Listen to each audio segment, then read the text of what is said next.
What's up, YouTube? We are back with some DOB non-wing action from the dirt track at Charlotte. This is the third video on the channel, and I hope you guys are enjoying them. Give all feedback if you want. You can follow us on twitch.tv/thetunacan79. Come and check us out when we stream these live. We always have a good time, good community. Be sure to subscribe, like the channel as well here. That way you get notified when new videos go up. Just finishing up hot laps now, and we'll see how we shake up. Got a lot of good guys in here, plus a USAC pro. So we'll see how we do against them.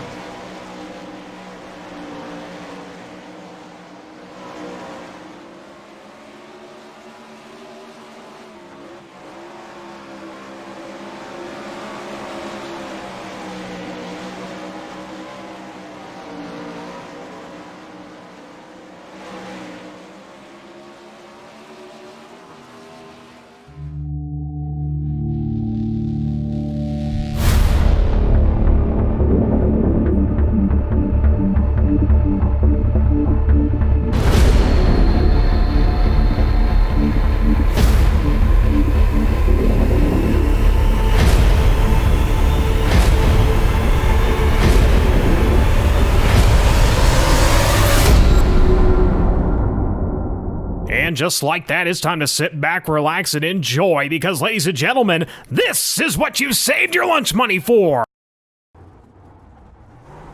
I'm getting ready to go qualify here at Charlotte. This place is pretty tricky, because, especially in a non-wing car, the bottom side is fast once it's tacky, but then it goes away virtually immediately. Just like the wing cars, though, you want to run the top as much as possible. But I didn't really want to run it here, just based on I didn't want to hit the fence. So that's your most important thing, is keep the car clean while you're qualifying. I also gambled on fuel a little bit. I thought 2 gallons would make it running around the bottom, which was really the biggest reason why I didn't go run 2 laps around the top. But as you'll see, coming off of turn 4 on my second lap, car kind of dies out just short before the checkered, and I think if I would have had enough fuel in it, would have been quick time. But that put us on the pole of heat race number 2. James Tiernan was fast cup time in the qualifying session, and he's one of the USAC pros that was in this series, or in this race. Pretty easy heat race win. Chance Sikowski was giving me a good run for my money, but we did have a couple of yellows, which that's an unfortunate thing with the way that the lobby's set up, to where it takes away some of the heat races. So really not too much excitement in this one, but we did end up picking up the win. Learned a few things, adjusted lines, and kind of made some of the correct guesses for the feature event later on in the evening.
And with the heat race win, that puts us on the outside of the front row of the main event. DOB doesn't do any inverting or anything like that, so where you finish in your heat race is pretty much where you start the main. Got a really bad start Restarts is something I really have to work on. I feel like I'm decent enough to have the speed to stay there. The issue is just getting that timing right. Sometimes you hit it right, sometimes you don't. But this was a really fun race. I made a couple of very, very big mistakes. You can call this Danny Sullivan's spin to win. This was probably the best non-wing race I've ever ran. But it was a lot of fun racing with James and Chance and actually a few other guys, as you'll see here in a little bit how it turns out.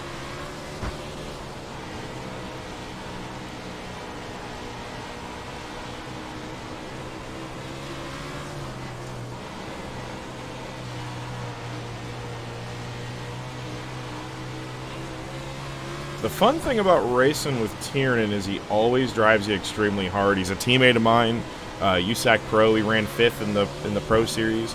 Here I threw a really big slider that I was worried that the cushion wouldn't catch me when I got there, but it stuck really, really well. And luckily the caution came out because he was coming to slide me back going into 1. So anytime you can get lucky like that, definitely take it. A lot of times in these deals, it's better to be lucky than good. But on the restart, I got a pretty good restart. But for some odd reason, changed my line a little bit and came off the wall. I don't know why I got uncomfortable up there. But the car was really, really fast up on the wall, and there I actually hit it a little bit. Didn't hurt me too bad, but you got to limit those because otherwise you'll break the Jacob's ladder off the car, and meatball flags are no fun. But there I hit it really good, which that gave every opportunity for Chance and James to get caught back up. Chance throws the slider, but you do the right thing and you lift, don't drive through the guy, drive back. And then here's one of the other mistakes I made. I went to go slide him and realized I wasn't even going to be close, so I had to lift and let both of them by. Luckily, though, the way that the yellows came out, I got put back in front of James, which I'll gladly take, but definitely not a deserved spot. Another really rough restart. I blew the tires off the thing getting into the slick, and James down there on the bottom started to make it work a little bit, but I was just in a mode to not really worry about James until he slid up in front of me, focus on Chance, focus on my line, and just concentrate on what I was doing and not worry about anybody else, especially when you're running this close to the wall at Charlotte. This place gets really, really rough, and then around the wall, it's very, very demanding.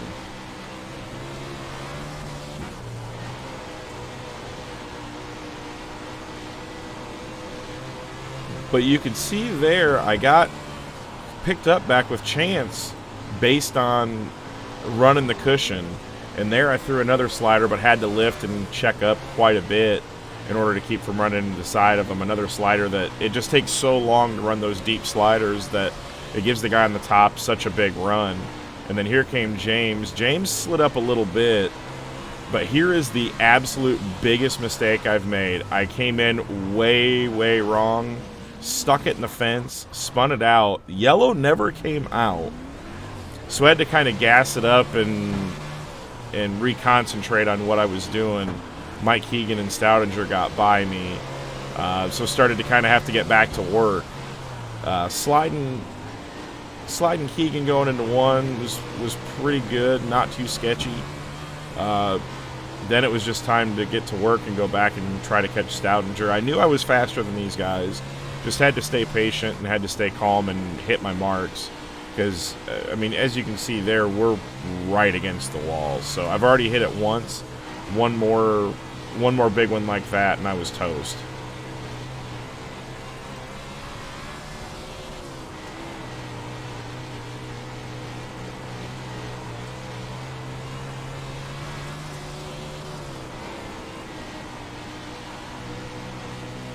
But patience is key. Knowing when to slide a guy and knowing when you're close enough. He started to slip off the corner, so I knew I had to go to the bottom got ready to throw a slider, which really wasn't optimal. I didn't plan on throwing it there, but I really didn't have much of a choice. But it gave him a really good run coming off the corner, so I had to check back up, drive back underneath of him, and then get back to the top so that way I could get into 3 right, which I still didn't do. But at least I got back up there to where I could keep my momentum up and didn't get into a slider battle and start slowing us both down. Whenever you start sliding a guy back and forth, it just slows you both down. You'll notice, especially on the wing cars, early in the race when everybody's crowded up, it's really easy to stick with them. But once they start spreading out, then it's a lot harder to gain ground. And then speed actually matters once guys aren't sliding each other.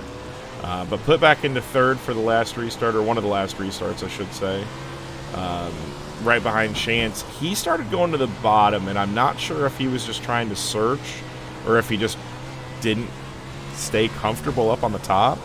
But I wasn't expecting him to go back to the top, so I went through the middle just to try to clear him a little bit. But in 3 and 4, he kept going down to the bottom, and I actually felt really good through 3 and 4. 1 and 2 was a little sketchy, but he left me a lane around the top, which is really, if you're on the bottom, is what the guy needs to do just to not get dirtied up. But Chance was really coming on the bottom. He was extremely good in 3 and 4, but the run off the corner was just so good off of 4. And again, the way the yellows work, where the yellow came out at, I was ahead of him, so I got to restart right behind James. You'll notice here over this next run, me and James started making a lot of mistakes. He'd make one and I'd catch him, then I'd make one and he'd start to pull away. But either way, I was still really impressed at myself, because I'm not much of a non-wing guy, even though I enjoy it a lot. Especially when the tracks are like this, when it's just right around the top. But really helping out James, building his sets for the Pro League, really helped me out in learning how he drives these cars. He's one of the best on the sim and non-wing. So it was good teaching for me to kind of teach him how to set the car up, and him kind of describe to me how he was driving it and how the car was reacting. So this was a set that we'd built for the Pro Series, and the thing absolutely is a monster around the top. And even when the top wears out, it's pretty damn good on the bottom too. But me and him are just kind of in formation flying right now, waiting for somebody to make a mistake. Really hard to pass. We're about the same speed. Nobody's really pulling away. We pulled away from 3rd, but me and James are about the same speed as long as we were on the top. And there, hit the wall again. Which you're going to have that in non-wing cars. It's just minimizing the damage that you do. You don't want to put yourself in a really bad situation.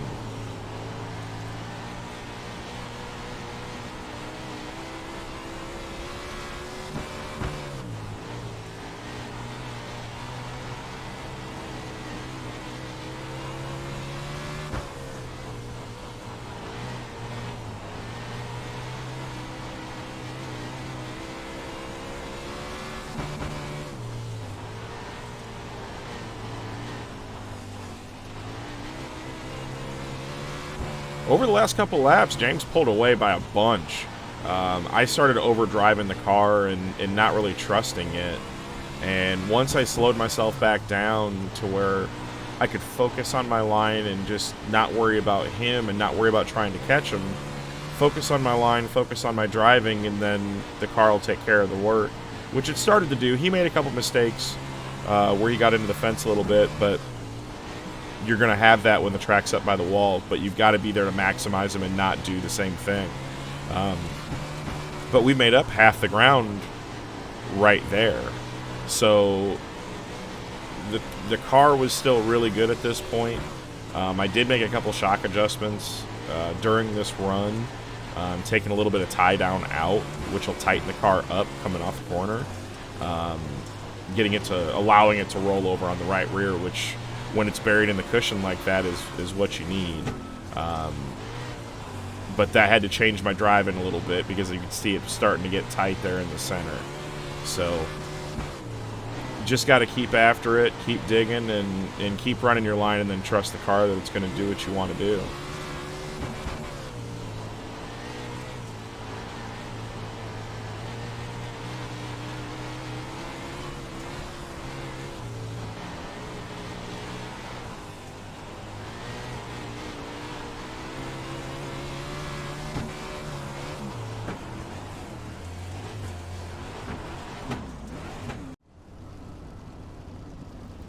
And then this is the final restart.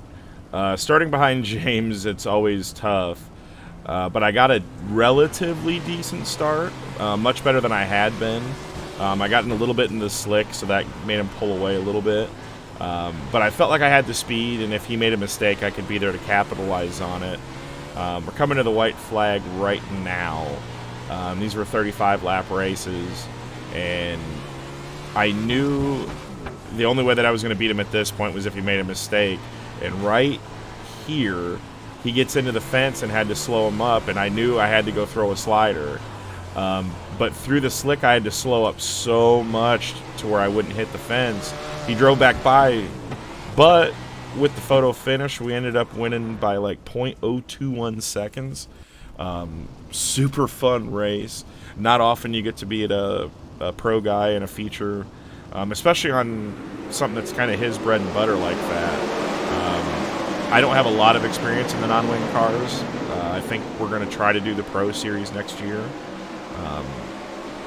But these things are a lot of fun. If you run a lot of iRacing and you haven't ran the 410 non-wing cars, give them a try. It's a lot of fun. A lot of throttle control.